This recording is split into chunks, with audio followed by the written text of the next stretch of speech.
Assalamualaikum warahmatullahi wabarakatuh. Nama saya Marifiti Ahmad Fahri. Saya bersekolah di Sekolah Kebangsaan Seri Kemaman. Saya adalah pelajar kelas 1 Al-Fatihah. Pada hari ini saya ingin berbicara tentang buku kegemaran saya, iaitu Unta yang Maha Menari. Buku ini ditulis oleh Nur Azilah Hadiwi. Buku ini mengandungi 16 muka surat. Kawan-kawan tidak rasa di antara cerita dari buku ini.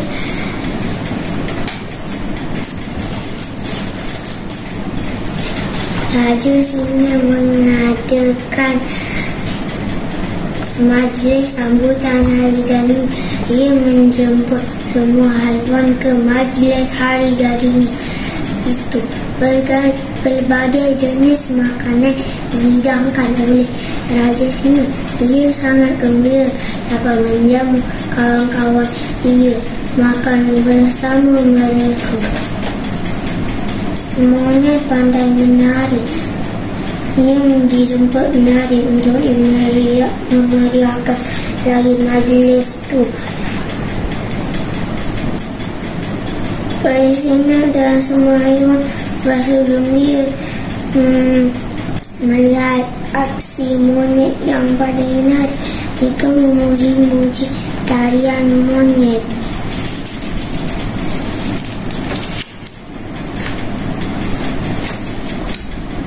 Unta tidak berasa gembira apabila melihat monyet menari. Ia berasa cemburu akan Unta mahu menari juga. Unta mahu menari juga. Ia mahu haiwan-haiwan memuji dirinya dan bukan monyet. Haiwan-haiwan lain bersorak apabila melihat monyet menari. Seronok melihat gelagat monyet menari. Kita mula berfikir bagaimana nak menarik perhatian haiwan-haiwan. Unta mendapat akal dengan bangganya. Ia terus memberitahu haiwan-haiwan di situ ia boleh menari lebih baik daripada monyet. Kemudian unta bangun berdiri. Ia bangun menari sebagai hadiah Hari Jadi kepada Raja Singa. Semua haiwan berada di situ rasa sangat terkejut mendengar kata-kata unta. Mereka tidak menyangka unta boleh menari. Unta pun bersedia untuk memulakan tariannya. Mula ia tunduk hormat kepada Raja Singa. Unta pun menggerakkan badannya dan badan kakinya. Kelihatan takut. Persembahan tarian unta menarik hati haiwan-haiwan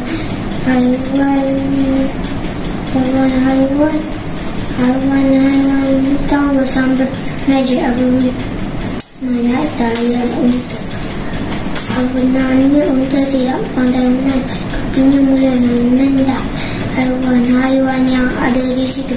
Ia terlena juga. Haiwan-haiwan mula berasa sangat marah akan perbuatan unta itu. Mereka terus menangkap unta dan meletakkannya ke tepi. Monyet meneruskan semula tariannya. Haiwan-haiwan bergembira. Haiwan-haiwan lain tidak memperdulikan unta. Unta berasa sangat menyesal atas perbuatannya. Pengajaran yang saya peroleh daripada buku ini ialah janganlah kita cemburu dengan kelebihan orang lain, kerana setiap kita ada kelebihan masing-masing. Semoga semua mendapat manfaat. daripada bicara buku ini. Sekian, terima kasih.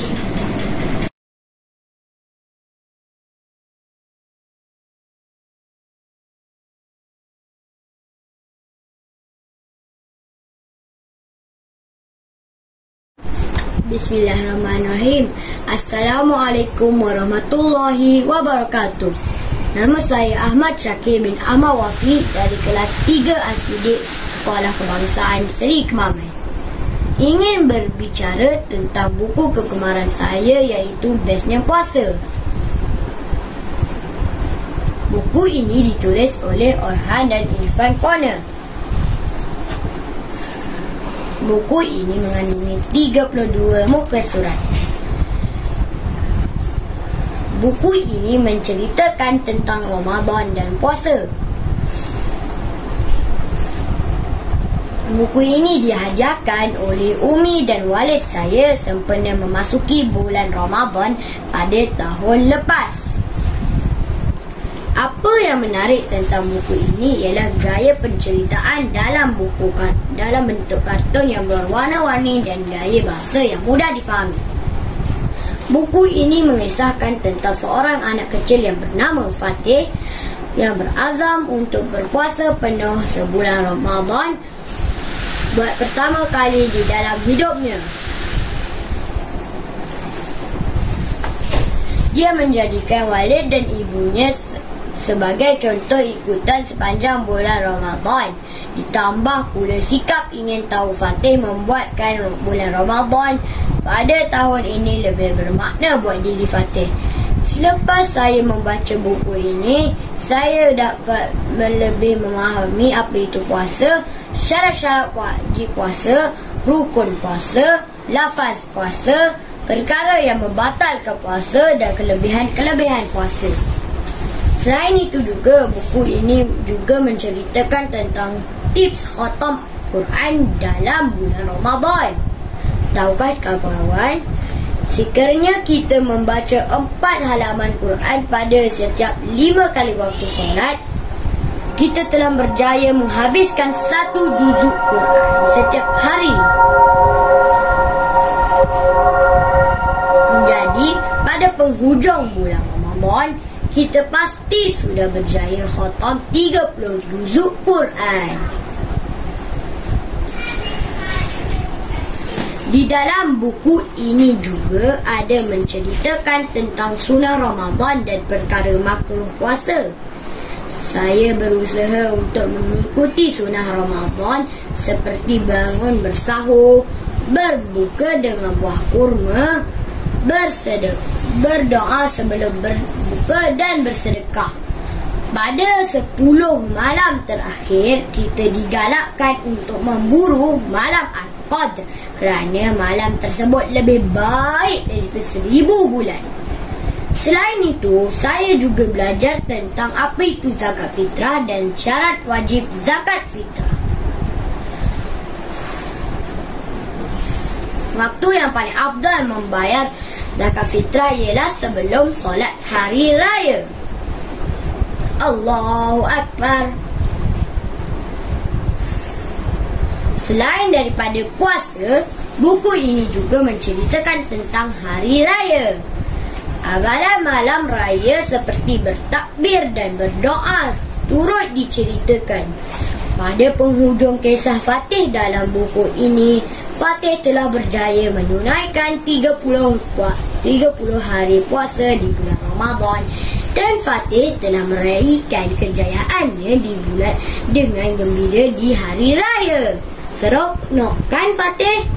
Pengajaran yang saya dapat daripada buku ini ialah saya menjadi lebih bersemangat untuk berpuasa kerana ingin mencontoh Fatih, iaitu karakter utama dalam buku ini.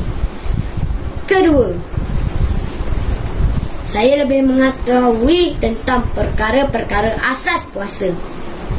Ketiga, saya lebih rajin menunaikan solat, mengaji dan pergi ke masjid. Saya berharap agar saya dapat mengamal perkara-perkara baik dalam buku ini sampai bila-bila, dan saya berharap agar sesiapa yang membaca buku ini juga akan mendapat manfaat. Sekian, terima kasih. Wassalamualaikum warahmatullahi wabarakatuh.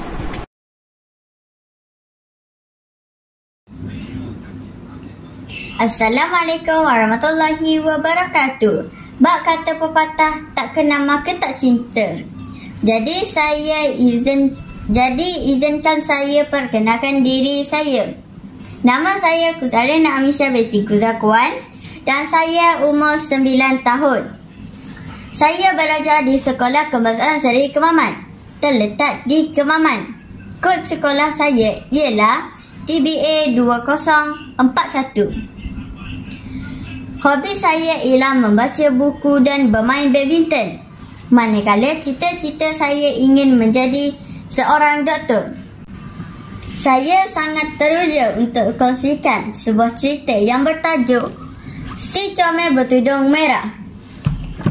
Dalam buku ini terdapat banyak isi menarik. Jadi ayuh kita mendengarkan buku ini.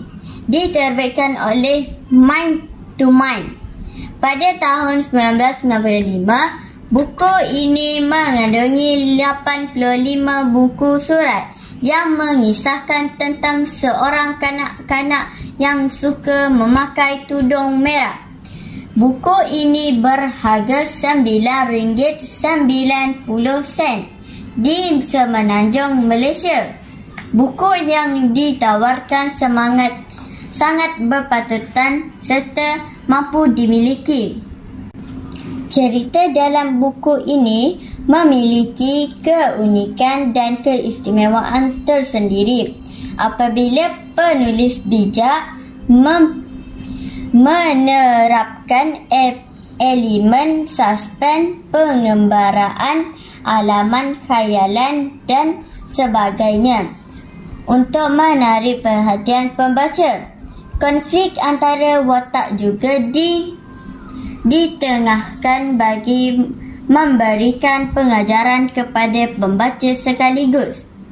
Antara membuka minda pembaca untuk mencuba mentasibkan makna tersirat melalui cerita-cerita tersebut.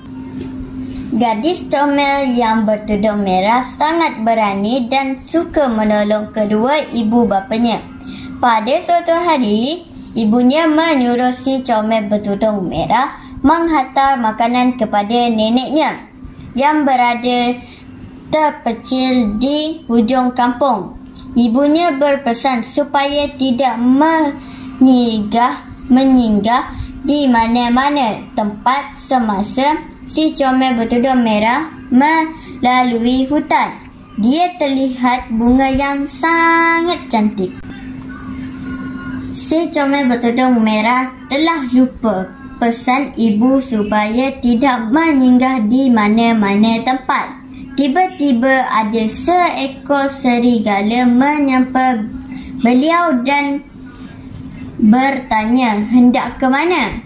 Si tudung merah menceritakan kepada serigala di mana neneknya tinggal. Serigala yang jahat terus ke rumah nenek dan menyamar sebagai si comel bertudung merah.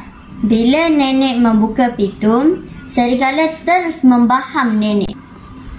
Apabila si comel bertudung merah sampai dan memanggil nenek, serigala telah menyamar sebagai nenek. Dia berasa nenek bersikap pelik. Dengan lajunya, serigala yang jahat terus menekam si tudung merah. Serigala senang hati dapat makan dua manusia dengan perut yang kenyang. Serigala tertidur lalu berdengkur. Pemburu yang melalui jalan itu hairan mendengar dekuran yang kuat. Pemburu mengintai dan melihat serigala yang ada di dalam rumah nenek. Pemburu telah membelah perut serigala dan menyelamatkan nenek dan si tudung merah. Mereka berdua bersyukur dan berterima kasih kepada pemburu. Pengajaran daripada cerita ini, pertama, jangan mudah percayakan orang lain. Kedua, sentiasa mengingati pesan yang diberikan. Ketiga, berhati-hati dalam berkawan. Keempat, tolong-menolong dapat menyelesaikan masalah. Kelima, sikap bernaspada dapat mengelakkan kita dan daripada tertipu. Akhir sekali, saya ingin mengaskan di sini, buku ini sangat menarik, jalan cerita dan mudah difahami. Sekian, terima kasih. Assalamualaikum dan selamat sejahtera. Saya Ahmad Fabihuddin bin Ahmad Ridwan. Saya belajar di Sekolah Kebangsaan Seri Kemaman yang terletak di Kemaman, Terengganu. Kod sekolah saya ialah BE2041. Hobi saya adalah melayari internet dan membaca buku. Cita-cita saya pula adalah menjadi ahli fizik. Pada video kali ini, saya amat teruja kerana dapat berkongsi sebuah buku yang saya amat gemari, iaitu bertajuk Ustazah Basikal. Buku ini ditulis oleh sepasang suami isteri, iaitu Encik Ahmad Isra adalah seorang arkitek dan pasangannya Wan Nora Adilah adalah seorang ustazah. Buku ini terdapat dalam 2 jilid. Jilid pertama mengandungi 780 surat, manakala jilid kedua mengandungi 1016 muka surat. Buku ini berkisah mengenai perempuan sepasang suami isteri, iaitu Encik Ahmad Isra beserta pasangannya Wan Nora Adilah. Medium pengembaraan adalah menggunakan basikal bertujuan untuk menunaikan ibadah umrah di Tanah Suci Mekah. Apa yang menarik dan menakjubkan mengenai coretan buku ini adalah pengembaraan ini berboleh dengan wang saku yang sangat minimal, iaitu sebanyak 1,900 serta menelusuri 13 buah negara. Sebelum sampai ke destinasi impian, iaitu Mekah Al-Mukarramah. Antara negara yang diorientasi ialah Thailand, Myanmar, India, Nepal, Pakistan, China, Kazakhstan, Uzbekistan, Afghanistan, Iran, UAE dan Arab Saudi. Antara episod penting yang berlaku semasa pengembaraan berlangsung adalah Ustazah Adilah dimasukkan ke ICU selama 3 hari. Encik Ahmad Isra menerima jahitan di mata semasa di Iran. Mereka ditahan tentera bersenjata selama 3 hari di Pakistan dan mereka juga hampir dicolek di Afghanistan. Pengembaraan epik ini memakan masa selama 15 bulan, bermula pada 2017 dan berakhir pada 2018. Pelbagai kisah menarik ada duka, baik getir dilalui sepanjang pengembaraan ini. Mencetuskan minat untuk saya membaca coretan penulis dalam buku ini. Seterusnya menginspirasikan saya dalam kehidupan seharian. Nilai murni yang boleh diambil dari buku ini antaranya ialah tawakal pada Tuhan, bijak mengancam, sabar, jimat cermat, dikari dan sebagainya. Pada pandangan peribadi saya, buku ini boleh ditambah baik dari segi isi kandungan yang lebih kompak serta ejaan.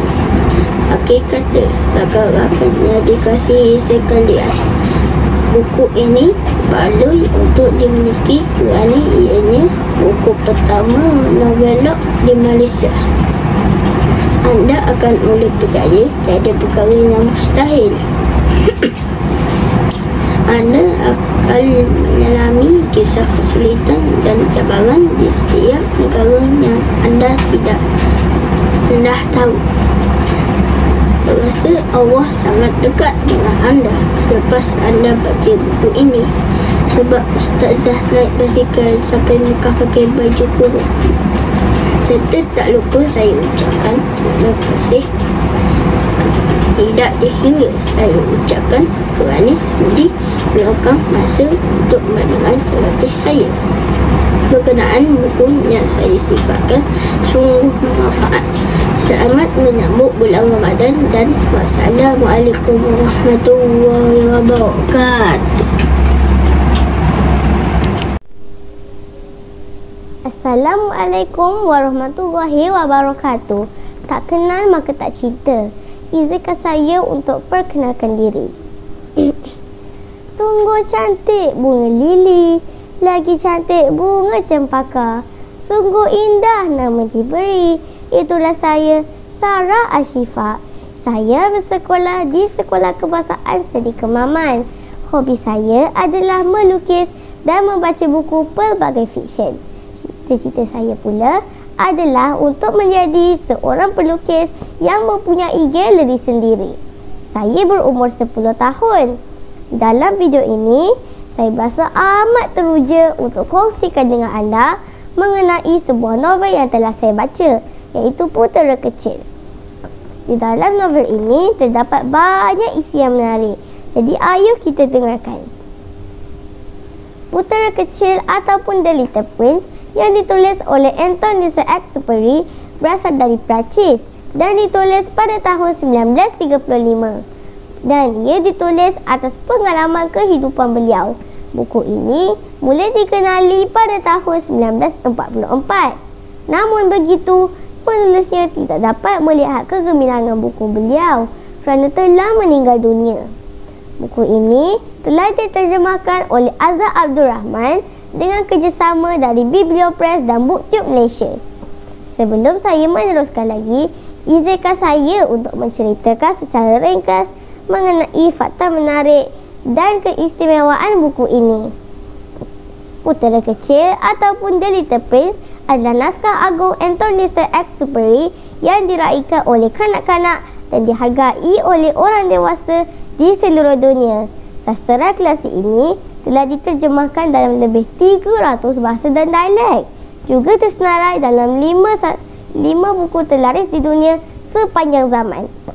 Kini diterjemahkan dalam bahasa Melayu dengan mengekalkan ilustrasi asal.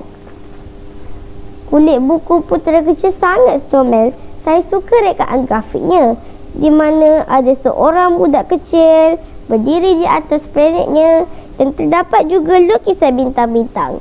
Dari segi saiz hurufnya pula, tidak terlalu besar atau tidak terlalu kecil. Senang untuk dibaca. Tulang buku berwarna kuning. Di bahagian belakang terdapat sedikit ilustrasi dan hipnosis. Waktu kali pertama saya mendapat buku ini, saya berasa amat tertarik untuk membacanya. Untuk aspek yang kedua pula adalah ketebalan bukunya. Ketebalan yang dipersembahkan adalah lebih tebal berbanding novel kanak-kanak yang lain. Tetapi jika dibandingkan novel asal, ia lebih tebal. Di dalam juga terdapat ilustrasi yang banyak bagi tujuan menarik minat pembaca. Buku yang menarik ini mempunyai 173 halaman dan 27 bab. Ia berharga RM25. Harga yang ditawarkan berpatutan dan mampu dimiliki.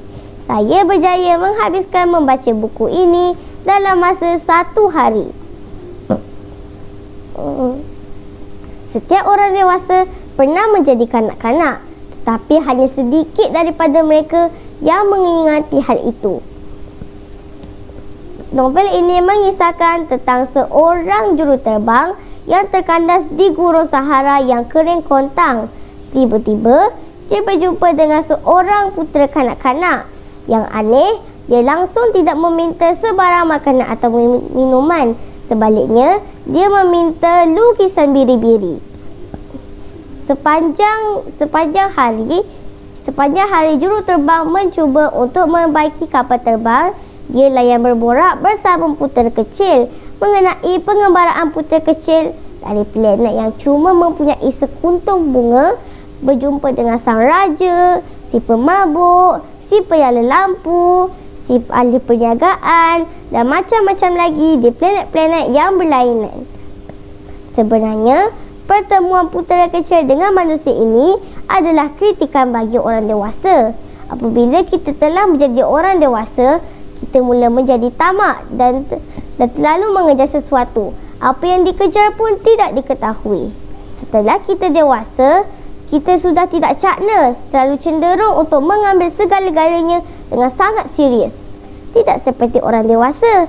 Apa yang kanak-kanak dapat setiap hari adalah pengembaraan yang menyeronokkan, penuh dengan gelak ketawa dan majlis. Hanya dengan sekeping kertas, kanak-kanak mampu membuat cerita 1001 permainan dan tenggelam dalam dunia sendiri. Semua senyuman dan kenangan manis yang pernah kita lalui semasa kita kanak-kanak boleh didapatkan semula dengan sedikit imajinasi, keberanian dan kepulosan yang pernah kita miliki suatu dahulu. Dari segi karakter pula, perwatakannya mencabar tetapi menyeronokkan. Putera kecil belajar dan memerhati karenah makhluk di setiap planet. Dan ini membuatkan juruterbang sedar bahawa dia tidak seharusnya berasa bosan. Malah dia perlu melihat semua aspek dari sudut positif. Dari segi kekurangan pula adalah kerana novel ini dalam bentuk klasik, saya rasa ia agak tersirat. Mungkin penterjemah boleh menggunakan ayat yang mudah difahami.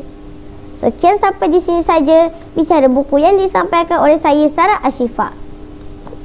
Pergi pantai cari kelapa, nelayan sedang menangkap ikan. Tamat di sini sesi bicara. Semoga berjumpa, saya ucapkan. Assalamualaikum warahmatullahi wabarakatuh. Assalamualaikum warahmatullahi wabarakatuh. Bak kata pepatah, tak kenal maka tak cinta. Jadi, izinkan saya perkenalkan diri saya. Nama saya Kuzari Nur Atifah binti Kuzakwan. Saya berumur 12 tahun. Saya bersekolah di SK Seri Kemaman, Kemaman, Terengganu. Di Kemaman. Kod sekolah saya ialah TBA 2041. Hobi saya ialah membaca buku dan bermain badminton. Cita-cita saya ialah menjadi seorang doktor. Saya sangat teruja untuk kongsikan sebuah cerita yang bertajuk YouTuber Paling Cun. Di dalam buku ini terdapat banyak kisah yang menarik. Jadi, ayo kita mendengarkan cerita ini. Buku itu dihasilkan oleh Haryani Kamilan pada tahun 2020. Buku ini mengandungi 111 muka surat yang mengisahkan tentang seorang pelajar yang ingin menjadi muar yang hebat. Buku ini berharga RM10 di Semenanjung Malaysia. Buku ini ditawarkan sangat berpatutan serta mampu dimiliki. Novel YouTuber yang paling cun ini mengisahkan tentang dua orang pelajar sekolah menengah tingkatan 4 iaitu Dalina dan Sophie. Mereka sama-sama meminati dalam bidang solekan. Sophie selalu cemburu dengan Dalina yang lebih cantik dan pandai bersolek. Dalina juga dikenali sebagai muar terhebat di sekolahnya. Dalina berkawan baik dengan Ain. Ain juga merupakan juru foto dan Ain juga sering merakam video solekan Dalina untuk YouTube-nya. Dalina juga sering mendapat tontonan yang tinggi dan mendapat bayaran dari YouTube menyebabkan Sophie cemburu. Ada peminat yang terlalu obses dengan Dalina. Lelaki itu menculik Dalina. Dalam beberapa hari, Dalina hilang. Kawan-kawan yang cemburu lalu mula insaf. Setelah laporan polis dibuat, penculik dapat dikesan. Abang Sophie merupakan pesakit mental dan terlalu obses dengan Dalina. Dia yang menculik Dalina. Sophie menolong Dalina melepaskan diri. Dari situ, Sophie mula berbaik dan bermohon maaf dengan Dalina. Mereka menjadi kawan baik. Pengajaran yang kita dapat daripada cerita ini ialah: pertama, nilai persahabatan sangat penting dalam berkawan. Kedua, jangan iri hati atau cemburu dengan kejayaan orang lain. Ketiga, sikap berusaha dan tidak putus asa akan membuatkan kita menjadi muar yang hebat dan terkenal. Keempat, jangan terlalu percayakan orang lain. Dan terakhir, sikap rendah hati serta sedar kesilapan Sophie di akhir cerita membuatkan mereka berkawan baik. Akhir sekali, saya ingin menegaskan di sini, buku ini sangat menarik dan jalan ceritanya mudah difahami. Sekian, terima kasih.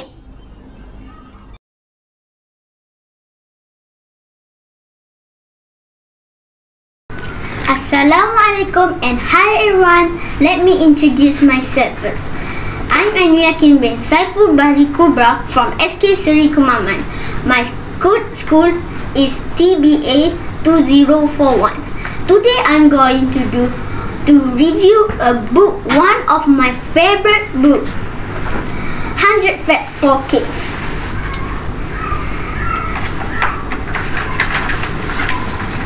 This book written by Autumn Publishing. The cover images created by Jamie Pike.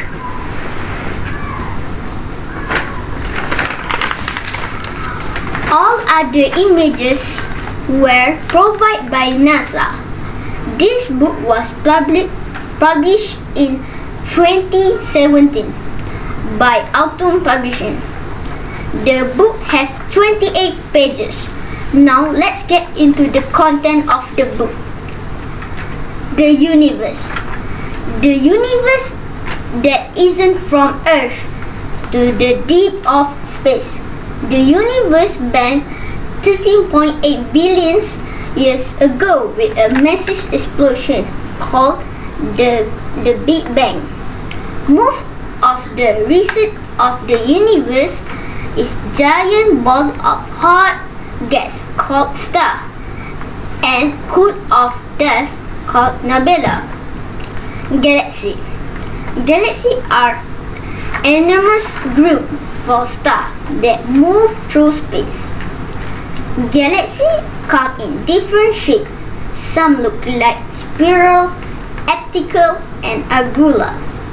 Planet Earth is in the Milky Way galaxy. The Milky Way is a spiral galaxy. At the center of the Milky Way is a huge black hole.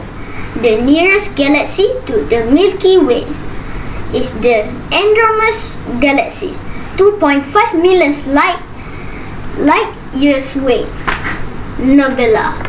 Nebula are giant clouds of gas and dust that differ through space. Nebula come in different shapes. Some look like bubble nebula, butterfly nebula, hourglass nebula, and pearls of creation. Star. Stars are huge balls of hot gas, many times bigger than planet. The inside of the star is a nuclear bomb blasting out huge quantity of heat and light. Star. Star has different stars. Some son of it, the sun, giant red star, supernova dust, and supergiant star. Solar system. There are 8 planets in the solar system: Mercury, Venus, Earth, Mars, Jupiter, Uranus, Neptune. Rocky planet. Mercury, Venus, and Mars is a rocky planet. Gas planet. Jupiter, Saturn, Uranus, and Neptune are giant planets made mostly of gas. Jupiter. A great red spot is a storm bigger than planet Earth. Jupiter has last 67 moons.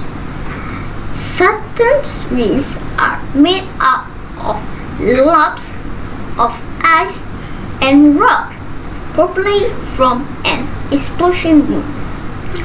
Uranus is the coldest planet in the solar system. Windy on Neptune can blow faster than the speed of sound. Thank you for watching.